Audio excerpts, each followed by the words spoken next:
To the world, Richard Whitmore's estate looked like perfection itself. The sprawling mansion rose out of the rolling green hills like a monument to wealth. White walls gleamed in the sunlight, the wide-arched windows glinted as though polished daily, and the lawn stretched so flawlessly across the earth that it almost resembled a sheet of green velvet, artificial in its precision.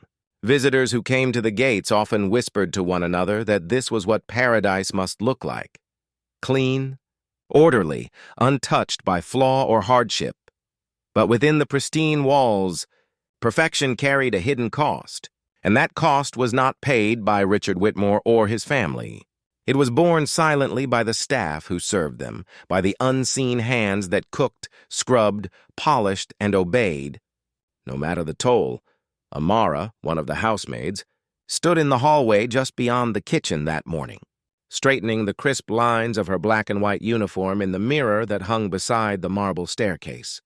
Her reflection trembled faintly, but it wasn't only the mirror. Her own hands shook. Her legs felt weak. Her lips were dry. Hunger, a gnawing emptiness that had shadowed her for days, chewed at her insides like an unrelenting parasite. She had not eaten properly in 2 days. Not for lack of food in the mansion. There was always more than enough. Platters of roast lamb, bowls of fresh fruit, decadent desserts lined with chocolate and cream. Every day, mountains of food were prepared, and every day most of it was scraped into the trash. Yet not a crumb of it was allowed to touch the lips of the servants. Amara drew in a breath, straightened her apron, and started toward the kitchen, her body moving almost on instinct. The smell of food often drifted into the halls at this hour, and her starving body pulled her toward it without permission. She wasn't planning to steal, not really. She only thought that perhaps, if no one was looking, she could stand near the stove for a moment and breathe it in. Sometimes even the smell of food helped her trick her body into believing it wasn't collapsing. But before she could reach the doorway, a sharp, cold voice sliced through the air. "Where do you think you're going?" Amara froze. Her heart lurched violently in her chest. She turned slowly and found herself face to face with Mrs. Evelyn Whitmore. The billionaire's wife stood tall in her silk robe, her hair twisted neatly at the nape of her neck, her lips painted the shade of wine. The robe whispered across the polished marble floor as she shifted, her eyes narrowing with disdain. Amara began softly, lowering her gaze out of respect. "I was only coming to what?" Mrs. Whitmore snapped, stepping closer, her voice like a whip. "Don't tell me you thought you'd help yourself to food again." Amara's breath caught in her throat. She pressed her palms against the sides of her apron, willing them to stop trembling. "I wasn't," she whispered. "Don't lie to me."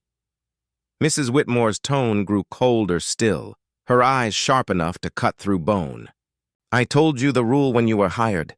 Servants do not eat the family's food. Not leftovers, not crumbs, not even the peel of a fruit. Is that clear?" Amara's lips quivered as she answered. "Yes, ma'am." Satisfied, Mrs. Whitmore turned her attention to the coffee pot on the counter. She poured slowly, deliberately, letting the sound of the steaming liquid echo in the silence, letting the rich scent of roasted beans spill into the air like a taunt. She smiled faintly, as if enjoying Amara's silent suffering. "You're paid to work," she said at last, lifting the cup to her lips. "Not to eat. If you're hungry, bring your own bread. If you don't have any, then starve. Either way, it is not my problem." The words hung in the air like smoke. Amara's eyes stung with unshed tears, but she kept her mouth shut.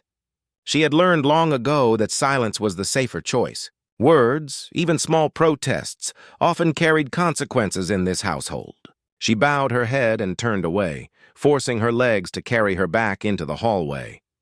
Her stomach twisted so violently it felt like knives inside her, but she swallowed her pride and her pain, the way she always did. The hours dragged by. Amara worked as she always did, scrubbing floors until her back ached, dusting furniture until her wrists throbbed, ironing Richard Whitmore's suits with hands so unsteady she nearly scorched the fabric. Each chore felt heavier than the one before. Her body grew weaker, her head lighter, until even standing upright felt like a battle. By the time afternoon light slanted through the mansion windows, Amara could hardly keep her vision from blurring. She carried a basket of laundry upstairs, each step up the winding staircase feeling like a mountain. Sweat dampened her hairline. Her arms trembled under the weight of simple linens. When she finally reached the landing, she swayed on her feet. Her stomach clenched again, a merciless spasm of emptiness. She pressed her hand against the wall, breathing hard. She couldn't do this much longer. She stumbled through her tasks until she could no longer bear the suffocating air inside the mansion. At last, she pushed through the back doors and out into the vast garden. The Whitmore garden stretched wide, as perfect as the rest of the estate. Rows of roses lined the stone paths. The lawn shimmered a vibrant, unnatural green, freshly clipped that morning. Fountains trickled in the distance, their clear water sparkling in the sun. To any guest, it would have looked like Eden, but to Amara, it was only another place where her suffering followed her. Her knees buckled.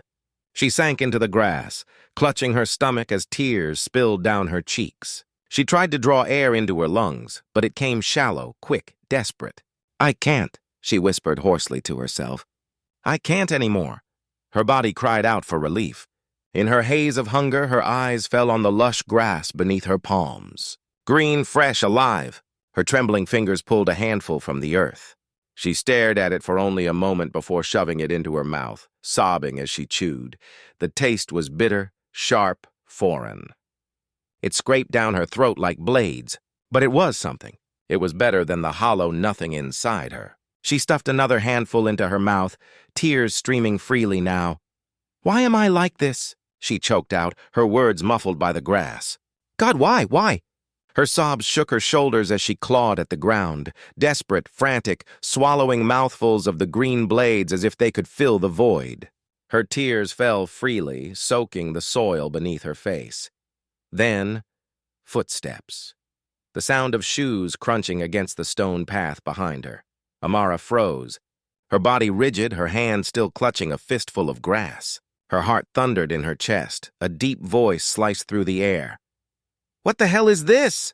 Her head jerked up, eyes wide with horror. Standing only a few feet away, towering above her, was Richard Whitmore himself. Mr. Richard Whitmore himself stood only a few feet away. The billionaire. The master of the estate. The afternoon sun gleamed against his flawless navy suit, the fine fabric cut to perfection, as though stitched directly onto him. His polished shoes reflected the glow of the stone path, immaculate even after striding through the garden. He looked, as he always did, like a man untouchable by human flaw, wealth and authority embodied in flesh. But his face betrayed him. The composure that never cracked in business meetings, the mask of confidence that frightened rivals into silence, now it twisted, raw with shock. "Amara," he said slowly, his deep voice trembling ever so slightly. "What are you doing?" Amara gasped, choking on the bitter taste in her mouth. She scrambled to her knees, spitting the grass out, her palms pressed into the dirt as though she could push herself into the earth and disappear. Her hands shook uncontrollably, her body trembling as tears streaked her cheeks. "Sir, I... Her voice cracked, the words dying before they reached her lips. Richard's brows knit together. He stepped closer, disbelief flashing in his eyes. "Are you insane? Why are you eating grass like some animal?" The shame seared through Amara's chest. Heat climbed her face, hotter than fire. She could not lift her eyes to meet his gaze. She clutched at her apron like a lifeline, choking on sobs. "I'm sorry," she whispered, though she knew it explained nothing. His breath grew harsher, disbelief turning quickly into frustration. "Please answer me." His voice rose, stern and sharp. "What is this?" "Explain yourself!" Amara's chest heaved. Her heart pounded like a drum in her ribcage. She wanted to answer. Part of her screamed to tell him everything, to finally release the unbearable truth that had crushed her silently for so long. But louder than her hunger, louder than her shame, came the memory of Mrs. Whitmore's voice. The warning. The threat? If you tell him, you're finished. You lose this job. And then what will your family eat? Her lips quivered. Words clawed their way up her throat but broke apart into fragments. I can't. Richard loomed above her, his towering presence pressing down on her like a shadow. His face darkened, anger clashing with confusion, and behind it, something else. Fear? Unease? He wasn't sure himself. You can't what? He demanded, his tone edged with steel. Speak. Her silence cut through the garden, sharper than a blade. She bowed her head lower, her tears falling into the grass. Her whole body trembled. Richard's jaw tightened, the muscles in his face twitching as his patience frayed. His fists clenched at his sides. You will tell me, Amara, now, because what I just saw— He stopped, his voice shaking. His throat worked as though swallowing something bitter. No, I want the truth. Still, she kept her gaze fixed on the earth. She could not, she dared not betray the mistress of the house. The silence pressed on him, heavy, unbearable. The rustle of leaves in the breeze seemed deafening. His chest rose and fell sharply, his breath almost ragged. His eyes burned into her, as though sheer force of will could drag the truth out of her lips. Amara, he said again. Softer this time, but the softness made it more dangerous. His voice dropped low, grave. I don't want excuses. I want answers. Why were you on your knees in my garden, eating grass like some— He broke off, his voice faltering at the cruelty of his own words. His throat tightened. Why? Amara's lips trembled. Her hands twisted so tightly into her apron that her knuckles blanched white. She wanted to vanish into the soil beneath her knees, to sink until she was nothing. Her voice barely rose above a whisper. Sir, please don't ask me. That plea struck him like an insult. His anger spiked. His voice thundered as he bent down, lowering his gaze to meet hers directly. Don't ask you? He hissed. I just caught you humiliating yourself like an animal on my property. My property! And you expect me to ignore it? No. No, Amara, you will tell me the truth. Her breathing quickened, ragged with panic. Her tears came harder, streaking down her face as she shook her head in desperation. If I speak, she whispered, barely audible, she will— She who? Richard snapped, his eyes narrowing, his voice sharp as a blade. But before she could finish, the air shifted. The sliding glass door creaked open behind them, its sound slicing the tense silence.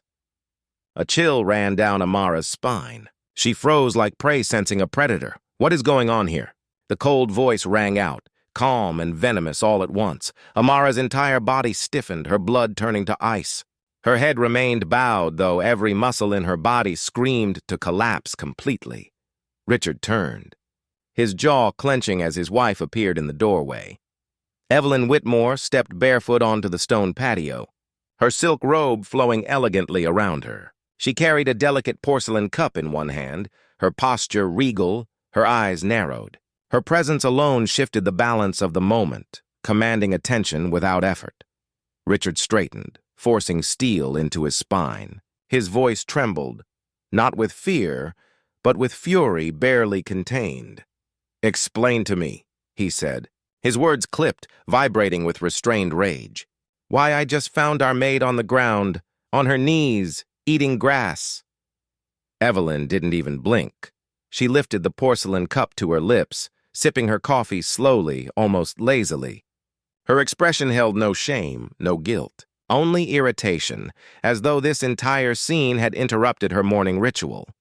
When she finally lowered the cup, her lips curled into a faint sneer. Because she's a servant, she said simply. Her voice was flat, cold, cutting. And servants don't eat what belongs to us. Richard's face drained of color. His eyes widened, his composure slipping. What? Evelyn walked closer, her steps. Amara's head dropped lower, her dark hair falling forward to shield her face. Hot tears streamed down her cheeks, each one burning as if it carried the weight of every cruel word spoken against her. She wanted to vanish into the soil, to melt into the shadows of the garden, unseen and unheard. But Mrs. Whitmore's voice cut into her like a knife, each word sharper than hunger itself. Across from her, Richard Whitmore stood frozen, his chest rising and falling unevenly. The hand at his side trembled, betraying a man who rarely let the world glimpse weakness. His eyes moved from his wife's cold indifference to the broken figure of the maid kneeling in the grass, and something deep inside him twisted. "You mean to tell me?" His voice cracked, disbelief clawing at every syllable. "You've been forbidding them to eat?" "In my house." Mrs. Whitmore rolled her eyes, the gesture dripping with contempt. She raised her porcelain cup again, sipping as though they were discussing nothing more than weather.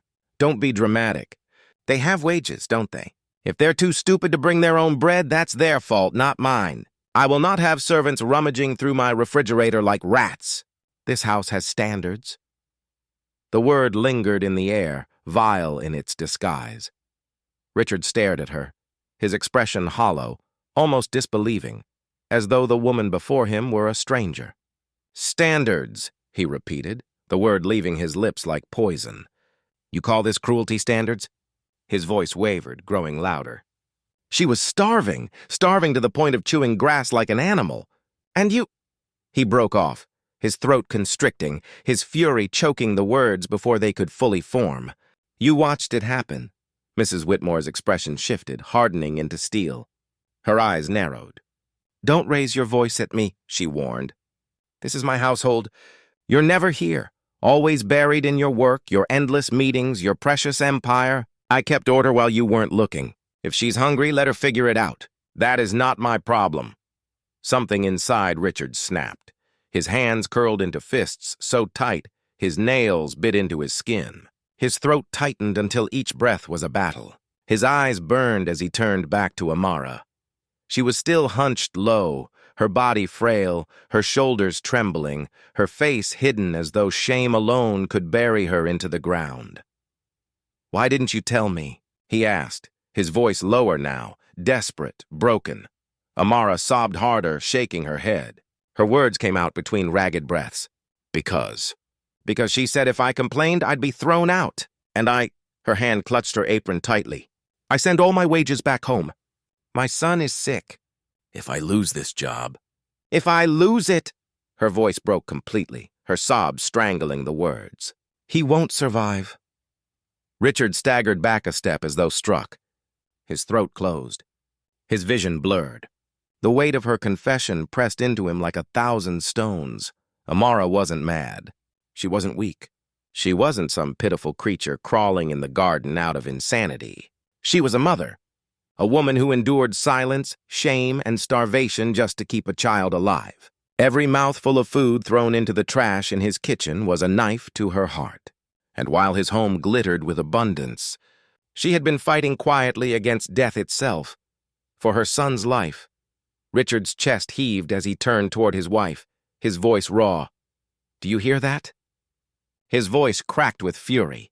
"She's been starving under our roof, while you threw food away like scraps. Do you even realize what you've done?" Mrs. Whitmore's jaw tightened, her grip on the porcelain cup unyielding. "Don't turn this into some melodrama," she scoffed. "She's just a maid. They come and go.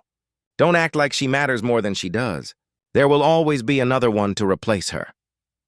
That was it. Richard's roar erupted across the garden, so loud and furious that even the birds nesting in the hedges fell silent and fled. The sound shook the air itself. "Enough!" His voice thundered, trembling with rage. He stepped forward, pointing a shaking finger at his wife, his body trembling with the force of it. "Don't you dare speak another word. Not one more.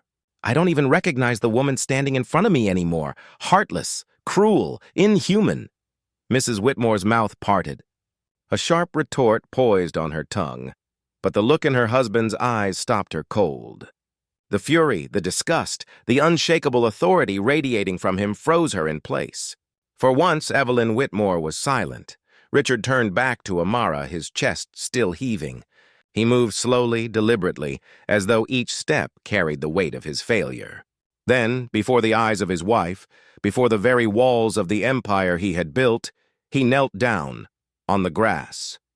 Beside the maid who had been forced to kneel alone, his hand hovered awkwardly, trembling as though ashamed of itself. For a moment he couldn't bring himself to touch her, afraid his hand might contaminate her pain rather than ease it. "Forgive me," he whispered, his voice breaking.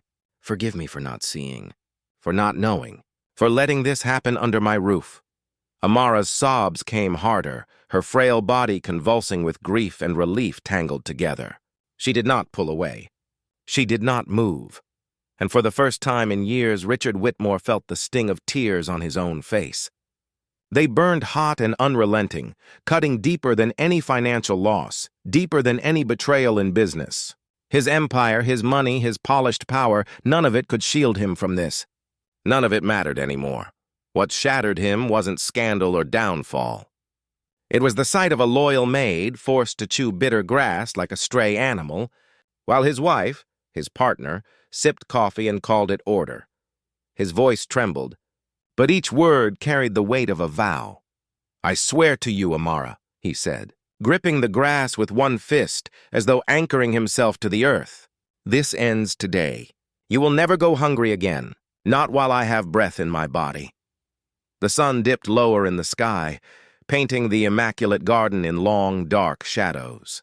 For the first time, the beauty of the estate felt grotesque to him, a mask that had hidden cruelty too long. And there, in that quiet moment, the mighty billionaire broke. Not from a market crash, not from ruthless rivals, not from scandals splashed across headlines. He broke from the unbearable truth of what had been allowed to fester in his own home. And for the first time, Richard Whitmore cried, not for himself, not for his empire, but for compassion, for justice, for the silence that had starved a woman and her son.